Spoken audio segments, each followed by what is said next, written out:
So it is time officially for us to start. Welcome to everyone, wherever you happen to be in the world, listening to this very special webinar on Global CX Day.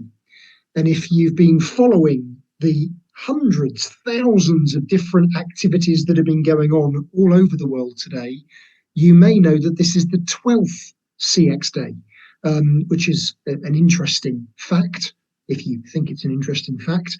But I think it's quite fascinating to think that this is only the 12th CX Day, which once again demonstrates that CX is still quite new, really.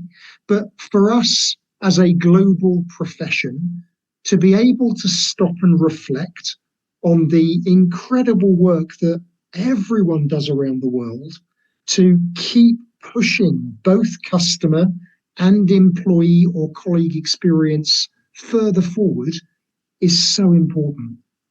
We need to take time to think in the same way that we encourage those that we work with to think.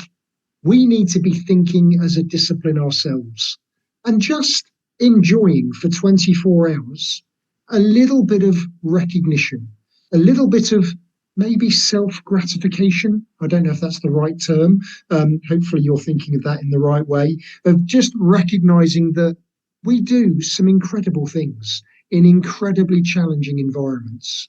And that's why Global CX Day is so important. Of course, every day is a CX Day, but this is our time to just recognize what we've been doing. This is the only webinar that I'm getting involved in today, and I'm absolutely delighted to be doing it with two friends of mine, two fellow CCXPs, and two people who, like me, are so passionate about the discipline of CX that I think we probably work more hours than we should doing this. And to demonstrate that, I am joined firstly by our very special guest, Fergus Bugg, who, Fergus, you do have the best name in CX, by the way. It is a real name. It's not a fake name. But I've never said it to you. I think you should be given the award of best name in CX. But Fergus is coming to us all the way from Abu Dhabi. And if you've got any sense of timings around the world, it's just gone 7 p.m. in Abu Dhabi. But Fergus is probably still in the office working away, as he usually is. And for those of you who don't know him, well, firstly, you should, because Fergus is a legend and doing just wonderful things in the space, not just of customer experience, but guest experience. But Fergus, I'll ask you to just say a few words about yourself in a moment. And we're also joined by one of my partners in crime, as I will prefer to call him, Eytan Hattem, who is coming to us all the way from Paris. I say all the way from Paris, it's not that far. Yeah. Although, as you know, I am from the UK, but as it won't surprise many of you, I'm not in the UK. I have just arrived in the Netherlands, so I'm not particularly far away. But I have to reveal I've not had a brilliant CX Day. But I might say more about that in a moment. But before we get cracking, Fergus, do you just want to add a little bit more flesh to the bones of who you are and what you do, and why any sane human being should listen to what you say? I'll try and do my best to convince people. Thank you for the introduction. So I always say people have the best job in the world because we get to look after the guest experience on 2 islands in Abu Dhabi. Most people don't know Miral destinations, but Yas Island, which we pose as Orlando of the Middle East. So we get to ride roller coasters all day and putting smiles on people's faces. And the other island we look after is Saadiyat, so one of the world's best beaches and soon to become the next big cultural district in the world. So we're looking after the end-to-end guest experience, so bringing the Emirati hospitality and warmth and experience to guests every day. Fantastic. And I can confirm it is amazing. And Fergus is very lucky. So I'm glad you admit it. You are very lucky. But going on the roller coasters, as you know, does not put a smile on my face. No, it doesn't. But that's just me. Thank you so much for joining us. And Eytan, for those who don't know you, they should. But you are CEO of Cemantica. But what is Cemantica and what do you do? So Cemantica is a journey management platform, and I'm leading the business involved in the implementation of journey management and also consulting of customer experience projects and programs around the world.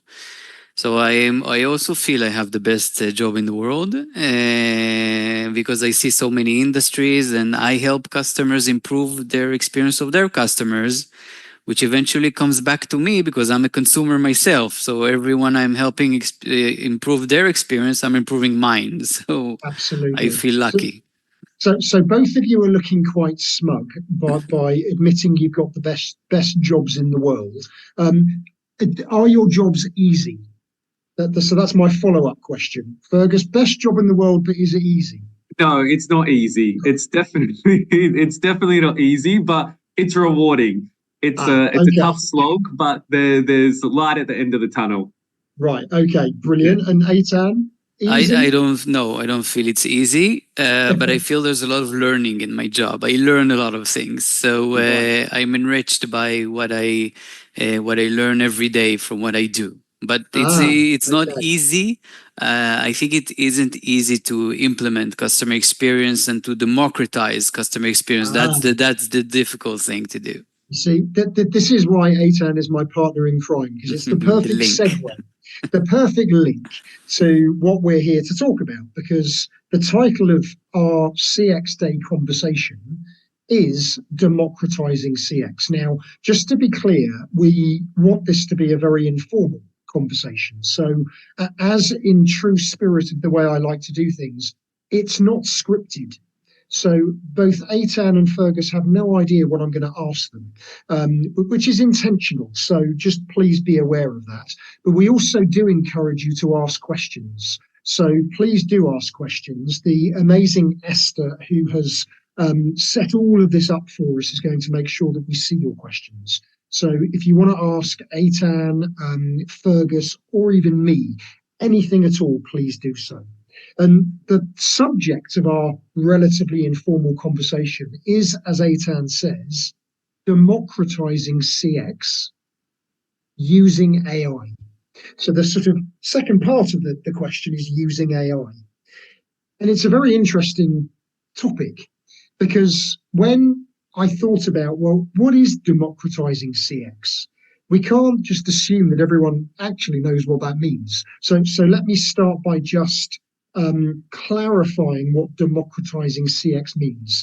And in the spirit of AI, I used ChatGPT to give me the definition. You see, that this is just AI in motion. And I won't read you everything that ChatGPT gave me, but the exact words, which I'm going to read from not a digital tool, but a piece of paper, slightly ironic, is this. Democratizing CX is making CX accessible to a broader range of people, not just specialized teams. Okay? Now that makes a lot of sense because over the last 12 years, we've been working incredibly hard as a profession to influence organizations to understand who should be accountable for customer experience. And what I think we can probably all say with confidence is that there is still a massive issue when it comes to accountability in CX. Right now, in 2024, we still are living in a world where many organizations think that it's us who are accountable for CX. It's all down to us. But it isn't down to us. And what we've got to try and determine is how can we keep educating organizations to clearly understand that we are all in this together. I feel very often like a broken record, and some of you will probably say, yes, you sound like a broken record, Ian. But, you know, we are still living in silos. We are still living in a world where people don't want to take accountability, where they procrastinate, where they won't make decisions. Not a lot has changed. And when I think back to 2011, when the CXPA was founded, what really has changed? And, you know, every year when we come together on CX Day, we sort of stop and think about it. And, you know, we have achieved a lot. We have established CX as a discipline. We have recognized the importance of being able to differentiate through the whole experience, not just products and services. But we're still fighting to generate this effective balance between what the business wants and what the customer wants. And I think most business leaders will always prioritize sales over experience. The most important thing is short-term sales numbers. So what can we do to keep challenging the assumption that sales-led organizations are the ones that are successful?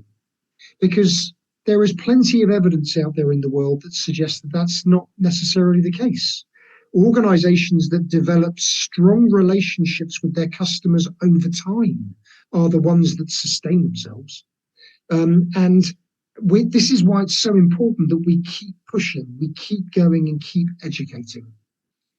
And the advance of technology helps us. It's helping us to demonstrate that actually we can do what we do quicker, better. We can make our lives easier. We can make our customers' lives easier so that actually they remember their experience for the right reason and want to keep coming back. Now, these are just basic principles of customer experience, but there is no doubt that technology is having a very important impact on doing that. Now, I am going to stop my monologue soon, by the way, so don't panic thinking this is just Ian's monologue.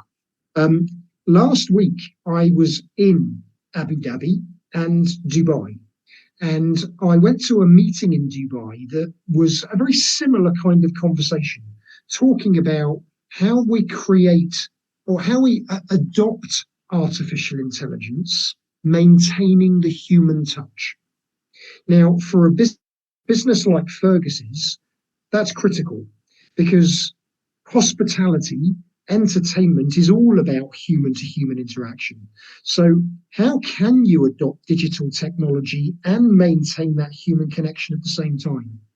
And it was really interesting to really get under the skin of how many are adopting digital technology actually to eliminate the human interaction.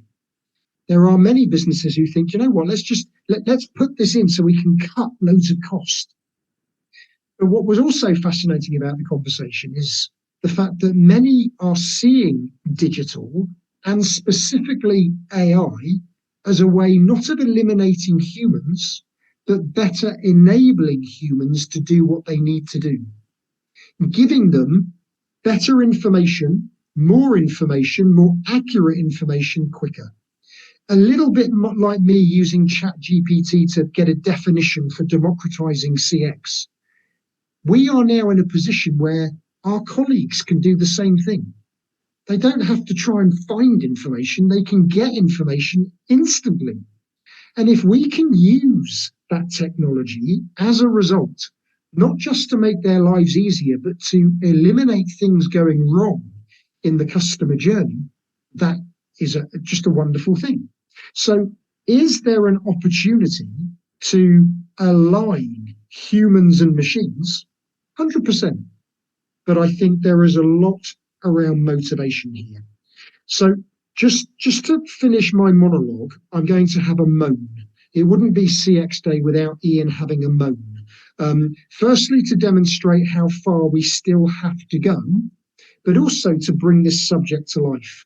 Now, anyone who is listening to this in the Netherlands, you are going to have to forgive me because I'm about to say negative things about the Netherlands.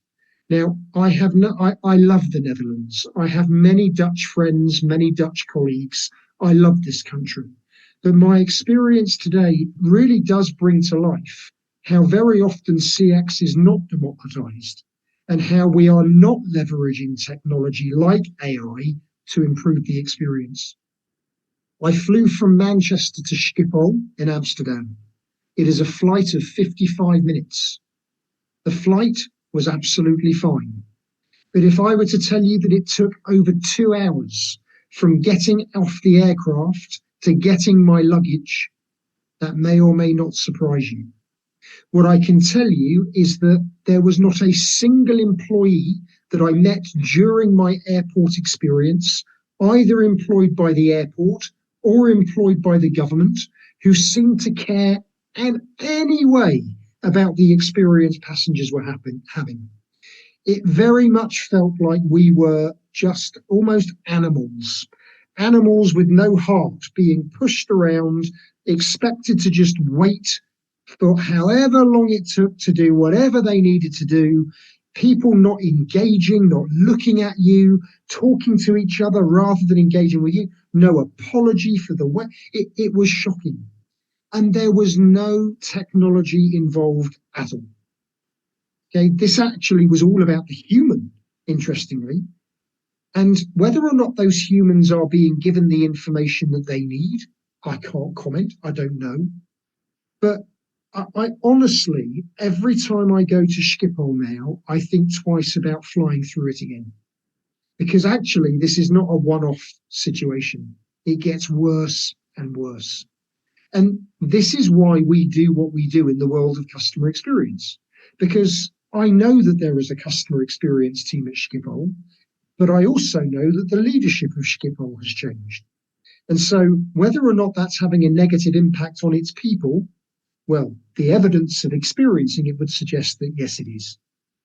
So what can we do? What is the art of the possible?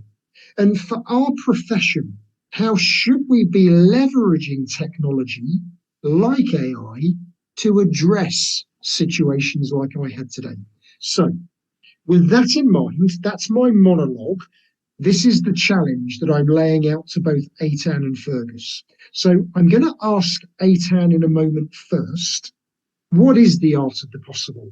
What could we be doing with AI to deal with situations like that? You know, if you were asked to speak to Schiphol Airport, so I'm not trying to sell Eytan to Schiphol, but, you know, if someone explained that scenario to you, what would you say to Schiphol? What could they do to democratize CX, but also leverage AI to help improve the experience? And then Fergus, I'm going to come to you after that to get your perspective on, so what does this all mean to an organization like Miral? You're looking after guests in the same way that Schiphol is. And I'm pretty sure you wouldn't want your guests to have that kind of experience. So it'd be fascinating to hear your perspective on all of this. But let's come to Eytan first to get sort of the on the ground, trying to deploy this with lots of different organizations around the world, your perspective. So I first of all want to touch on what you said about, organization trying to push things to digital and let machines do the work for them and then losing the human touch. Because I think there's a thin line between using technology and artificial intelligence and providing a positive experience. Because the fact you're using AI, it became a buzzword. Like if you're using AI, people think, okay, it's finished, it's solved, it's a good experience, then it's done. And it isn't the case, because even while using AI, I think that the combination between the human and the machine is still necessary, because only humans can build relationship, can have feelings, can understand emotions. So I think that by the fact that you implement AI doesn't remove the human element. So whatever the airport would do with AI would never get rid of the necessity of humans to be involved in the process, to design the experience and to decide on what's going to happen. AI isn't going to design your customer journey. Absolutely. AI can help you build your customer journey faster, but he won't design your journey. Now, he can help you optimize it. He can help you give you ideas. And these are, for example, things we do. And this is where the practicality of AI comes to play. We're using AI, for example, to build persona segments and to build customer journeys. So it does give you a skeleton. It gives you ideas. It gives you content you can use and some thought. But I would never say, hey, AI, you build me the optimized journey and then let's go implement it and never look at it. I won't review it. You have to review it. Because when you're... So just sorry to interrupt you, Eytan. So, for example, Schiphol could be using AI to potentially further develop their understanding of the different types of passengers that are coming into the airport.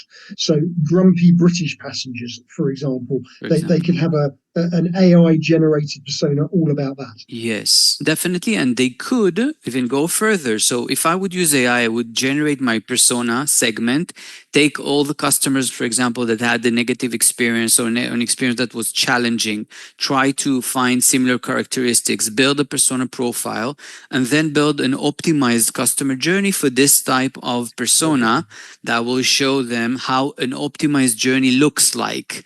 Then build towards this journey while reflecting the brand values that the airport would like customers to feel during the journey. So this is where the human touch comes to play. We're injecting into the journey that the AI built for you. What are the emotions you want the people to sense and feel?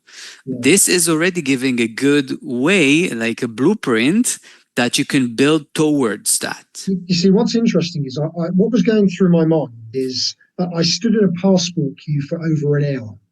Now, the European contingent will say, well, that's your fault, Ian, because of Brexit. But I wasn't responsible for Brexit. But what was interesting, I saw someone had a Starbucks. They obviously go through Schiphol a lot, and they knew the wait was going to be long. So they'd gone to buy a Starbucks first. And what it made me think is, wouldn't it be interesting that when you land, that you got a message, you got a text or something saying the passport queue is, approximately this long. If you want to go to the bathroom, get a drink, get something to eat before you go to the immigration hall, that might be an idea. Because there were no humans in the room empathizing with elderly people standing on their feet for over an hour, people with young children. But, AI, I'm assuming, it knows when there is a problem. So if you can leverage AI where there are pain points in the journey like that, is this cloud cuckoo land, Eytan, or is this in theory feasible? All the technology exists already. Everything, all these technologies exist. This isn't a problem of technology. And by the way, just as a comment, technology isn't a problem. Technology helps you solve things. It's not a problem. It's a way to solve. But technology itself doesn't act by itself. Someone needs to activate it. Someone needs to connect the pieces together of the technology. And that's why I think it is so important to have a customer journey, because only in a customer journey you can see the full experience of the passenger, like you are now describing in an airport. And it's only when you have this high level view of understanding how the journey flows that you can detect these potential experience frictions and provide technology solutions for them. Well, as you know, I completely agree with you. Fergus, I'm going to come to you. Now, obviously, there is a slightly different starting point psychologically anyway, because Miral thinks of customers as guests. So there's already a slightly different mindset. You're not a passenger that's being moved around. You're a guest, like someone you invite into your home. But what's your perspective on what Eytan's just said about that balance between technology and human?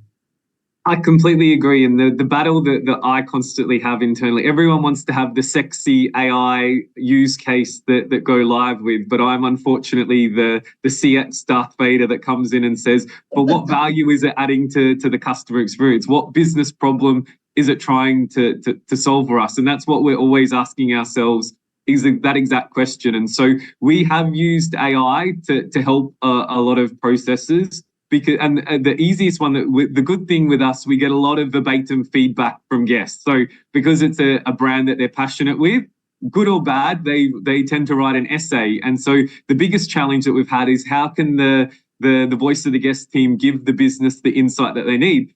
AI is amazing because we feed all the verbatims in and it gives them a perfect summary at the end of the week to say, here's all of the things that you need to be focused on, the good, the bad, the ugly to be focused on. And for me, that was an easy one. That was something that we would have an analyst spending hours trying to pull together the all of that feedback to do it, whereas it's been simplified.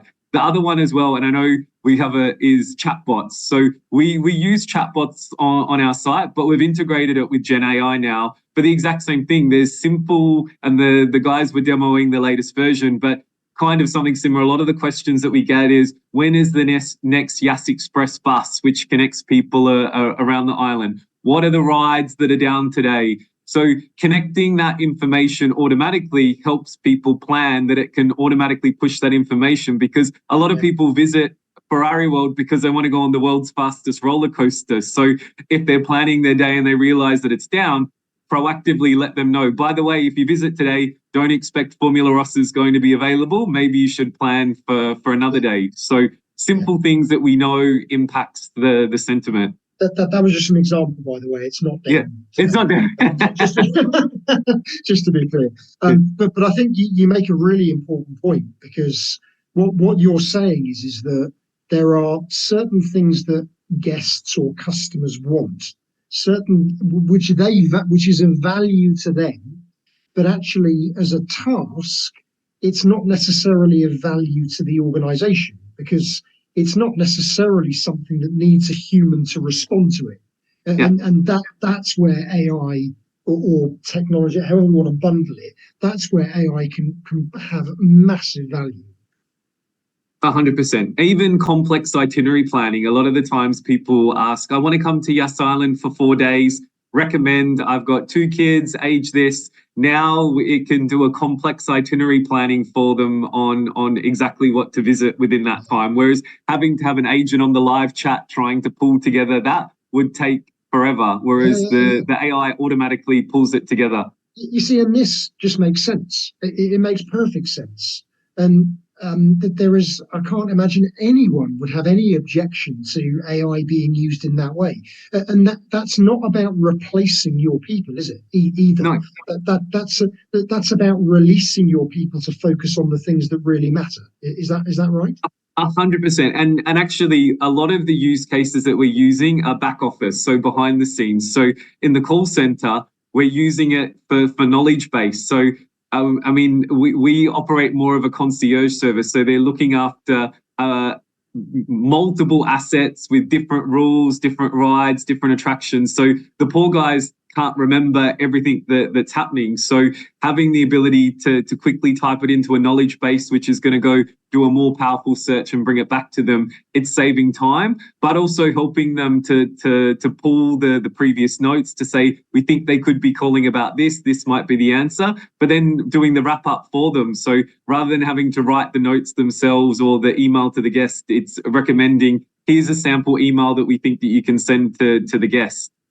It's really interesting. Yeah. I'm going to come back to you, Eytan. Fergus made a very interesting comment about, in fact, I'm going to use this in future, Fergus, the Darth Vader of CX. So we've come up with a few names for you, but the Darth Vader of CX is a good one. So Fergus, as someone who is driving the approach to guest experience on the inside, now finds himself in a position where he's got to say, no, we don't actually need that. In your travels around the world, do you see similar things where people come to you saying, I need this, but actually they don't need it?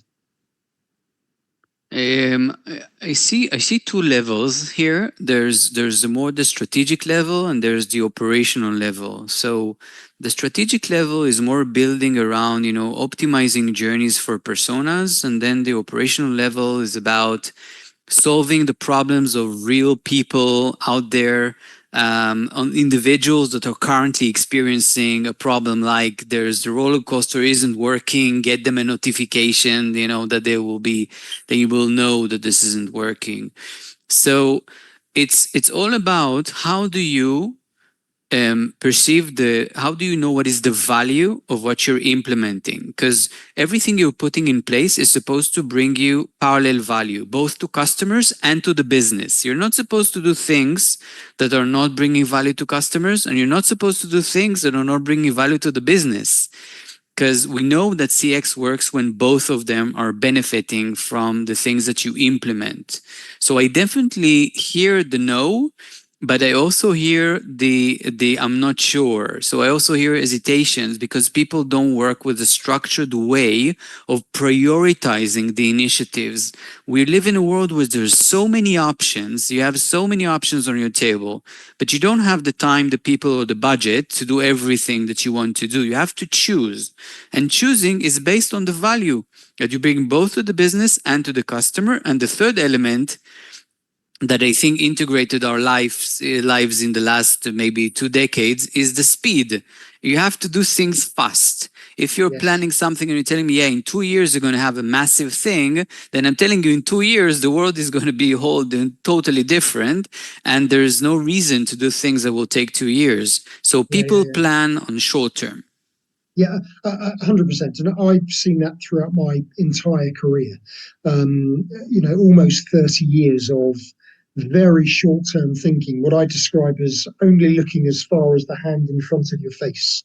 And I think, as again, we all know, there are so many challenges that we're all facing, political challenges, economic challenges, and it seems to make people become even more short-term thinking rather than strategic thinking. Yes. And for me, the common thread that needs to bring all of this together, and tell me if you both agree or disagree, is strategy. You see, I think part of the problem that I have identified over the years is there isn't a CX strategy most of the time. So as a result, you've got organizations making decisions related to what they're trying to achieve from a business perspective, but they haven't actually defined what that means for the customer. And more importantly, they haven't determined what they want the experience for the customer to actually be.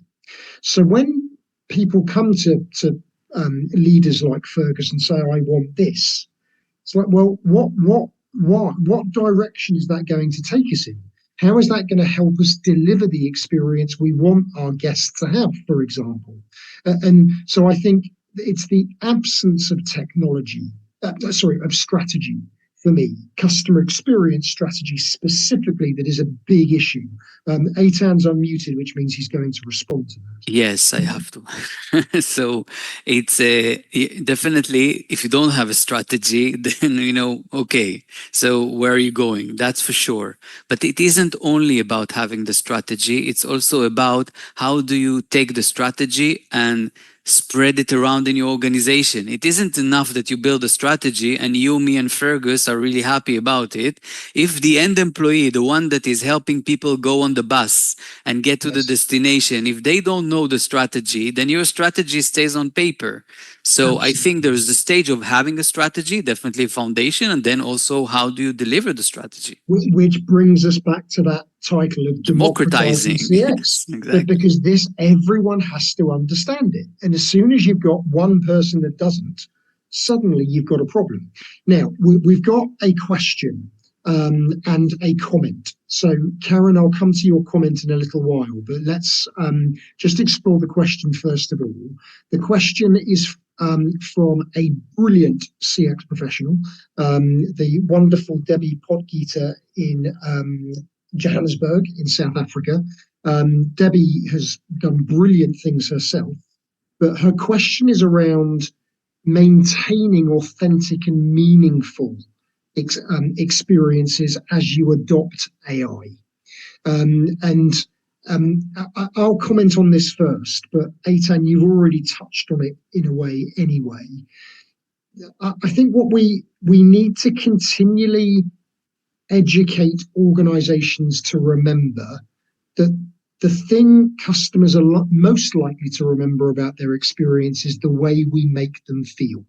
Okay, that has always been the case and will always be the case. Now, people will always try and challenge that. I get a lot of people saying, yeah, but no, I have great experiences with Amazon, but I never talk to anyone.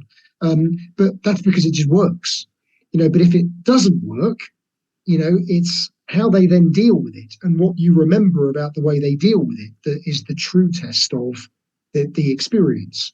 As Eytan said, machines right now can't they can't empathize with you. That they may be able to use certain words that sound as though they're empathizing with you, but they can't show you compassion, that they can't replace humans in that way. And so it's vitally important that what we don't forget as technology keeps evolving is that all of this is determined by the culture that the organization is operating in. And again, as Eytan said, the technology itself is put in place, designed, conceived by humans. But if they are conceiving it in a culture that doesn't actually care about people, then the experience won't be particularly empathetic. It's vitally important that as we evolve, we keep focusing on how the experience makes our customers feel. Because as soon as we lose that, then we are just becoming purely functional, purely focusing on short-term interactions that actually we don't care if customers like it or not. And that will not develop relationships. Being in the Netherlands, that there is one of the most inspirational people that I know. I'm not going to, well, I will try to pronounce his name, but my Dutch colleagues will laugh at me. Gerard van Ginsven, who was one of the creators of customer experience for the Ritz-Carlton. He will always say that experiences are about relationships. And the better you are at fostering, developing, managing the relationship, the more likely it is that those customers will keep coming back to you. AI can't do that. Technology can't do that. So this is why we have got to keep focusing as much on culture as anything else. Fergus, what's your view on Debbie's question around maintaining that human touch? I think it's the tough one, because for me, AI is never going to replace the human touch. It's always going to be there to support and help make quicker decisions and push it from where it needs to be. And I don't think you're ever going to replace the human touch. And for us, our business is always about some of the best memories that we've had with guests is when something did go wrong, but it was the way that we recovered it and the way that we took care of someone, which showed that it's all about the human connection. And it's exactly when it comes to culture, that if your culture is you make it right no matter what, then it reflects in the experience. AI is never going to replace that. Absolutely. And just again, a fact for everyone, whether you want this fact or not, I'm going to give it to you. Of the 5 CCXP competencies, the one that professionals around the world tell me they would consistently score lower than any other is culture and accountability. So, this is the scary reality of our profession, that if we don't keep working as much on evolving the culture as we do on evolving the technology that delivers the experience, then that's where we will continue to have problems, Debbie. I agree. Yeah, and I want to say something about that, because the culture is essential. But think of it, one of the barriers that we have in order to foster this culture and democratize customer experience is all the work that it generates. There's a lot of work. And this is one of the things that people don't connect to that or don't invest in it because it looks very big. There's so many things to do. A lot of the work is manual. And I do think this is where I can help us because it removes some of these barriers. It helps you go faster. And then people get encouraged, they see it's fast and it's easy. And it does help improve, at one hand, the experience of customers, but it helps to improve the experience of the employees also. Because when things are easy and fast for customers, they're easy and fast for you also. 100%. So this is where the culture can be encouraged by AI, by the fact that AI helps you go faster, then the culture also promotes. And that's maybe the link, between the AI and the human touch, taking on what Debbie is saying. AI is facilitating the work of improving the culture to be more customer-centric. 100%. This is one thing. And there was also a comment of Karen, which is also a brilliant CX professional, she is indeed. I have to say, from Ireland, about I want to say something about the quality of the data and the processes. So Karen is rightfully saying, AI is as good as the data that you have. But one of I think the benefits that we have today from AI is the machine learning capabilities. So it isn't only taking the data that you have, it's also taking all the data that's out there. All the public knowledge is also at your disposal. You have it in hand. In this bot has all the knowledge as well of everything that other people know, not what you know in your organization. So the barrier that we had up until now of saying my data, the data that I have inside is what I have and it's not in very good quality, so AI will not produce me a very good result. I think this now is a little bit easier because AI takes all the data that's out there as well. Absolutely. I completely agree. Gentlemen, you would be very surprised that we've only got 4 minutes left. It's amazing how quickly this time goes. But I suspected that would be the case. So as we bring our informal conversation to a conclusion, I'm always interested to sort of get your thoughts on so what? What would you say to those listening to this, to anyone working within the world of CX, challenged by leaders demanding more AI, but they don't necessarily know why? How should people approach this? Because if it isn't AI, it's going to be something else. Something else will come. So what would you say to those working in this profession to ensure that we can keep going forward, not in a way that damages the experience, that benefits the experience? Fergus, I'll come to you first. For me, I think it's what we've touched on. For me, it's around how can we make it easier to deliver the best possible experience. And for me, that's what AI is doing. How is it freeing up the time of people so they can actually be focused on those tasks which are going to drive the improvement in the experience, where before they might have been stuck doing data mining or looking at information. That's the part that I'm always looking to embrace around. Let's spend time on the sexy stuff, the fun stuff that we want to do in CX, and let the machine learning and the AI do the hard work for us and move us forward in that direction. Yeah, absolutely. I completely agree. And I'm going to come back to you for one more question in a moment, Fergus, around if there is any specific example of how Miral is using AI. But I think you've used the example of the contact centers who are leveraging AI. But if there's anything else that you can share with anyone, that would be great. Sure. So Eytan, what is your guidance, advice, whichever way we want to phrase it, to people working in CX? Because one of the things we haven't explored in much detail today, but we have done before, is how we could be leveraging AI to help us manage the customer journey itself. So what would you say to someone that isn't doing that yet, but may want to explore it? I think that it's about being practical, using AI to do practical things. If you need to build your persona segments, you can use AI. It will take you 15 seconds to build a skeleton instead of spending days. You can build 20 maps in an hour instead of spending 3 days for every map. You can use AI in order to help you ideate solutions for problems that you're facing. You can use AI in order to estimate the financial impact that your customer experience initiatives are going to have on the business. These are concrete examples of where I can help you focus on the things that where your human brains and your ability to build relationship can have an advantage, instead of doing, as Fergus said, all the hard work. Everything which is a repetitive task should be done by AI. Everything that he can give you as an idea should be done, and then you take the decisions. Again, I think Fergus has come up with the classic that don't do the mundane, do the sexy. I think that's my big takeaway from Fergus. Well, you know this, Ian, because you're in the office last week. You know our service designer on one of the walls had Post-it notes posted everywhere.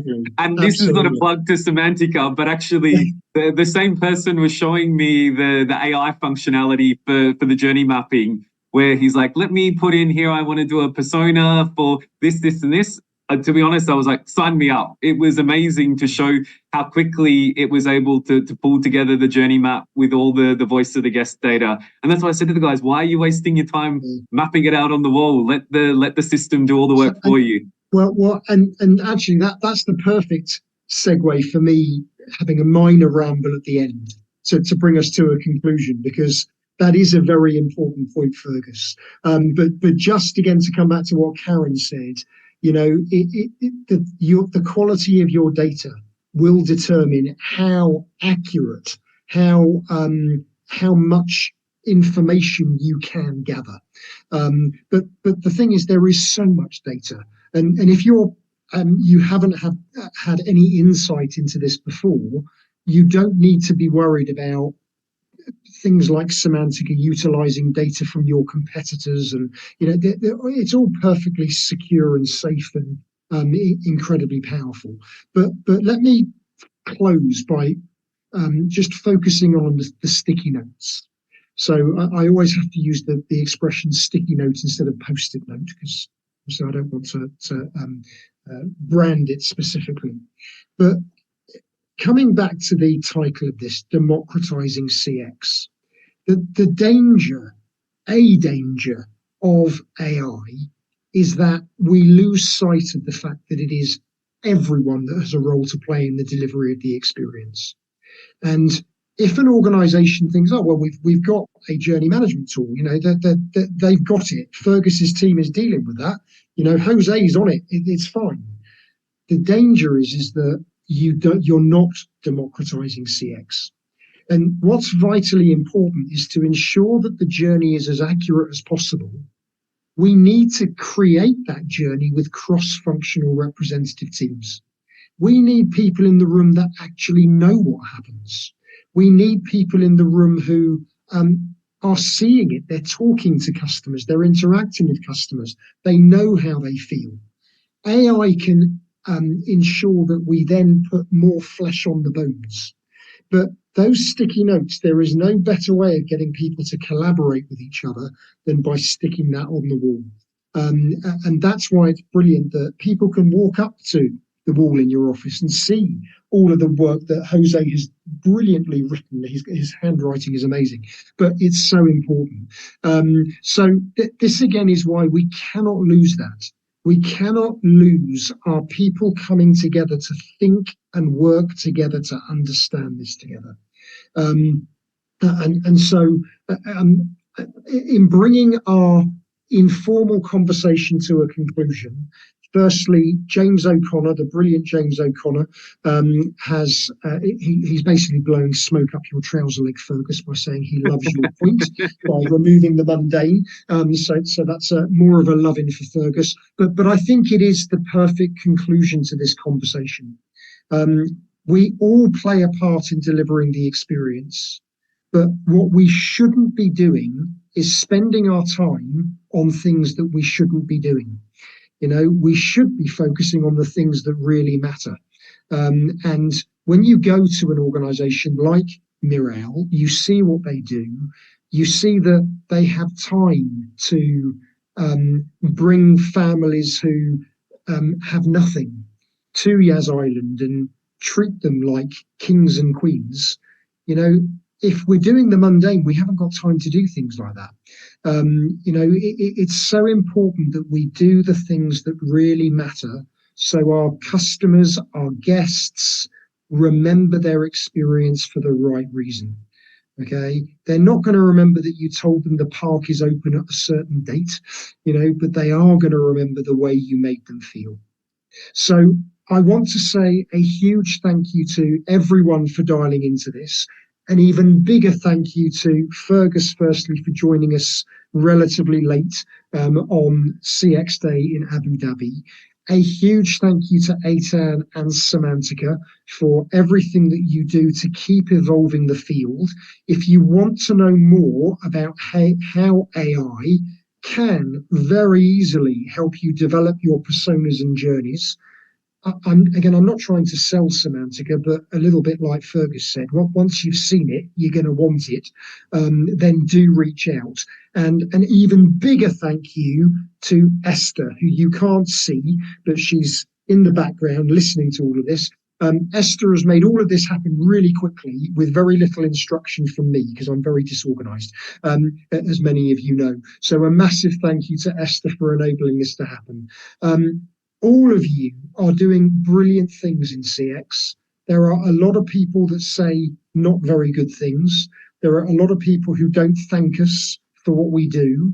But if we didn't do what we do, we wouldn't be talking about CX at all.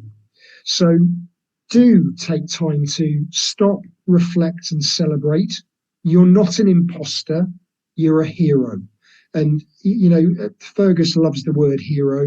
Eytan loves the word hero. I do as well. We're all heroes, and we must keep being so. So have a brilliant remainder of your day wherever you are. If you do have any questions, keep them coming. Connect with Eytan, connect with Fergus, connect with me, and we will respond to you. So for the last time, happy CX Day, everyone. Happy CX Day. Thank you, Ian. Thank you very much. It's a pleasure as always. Thank you, gentlemen.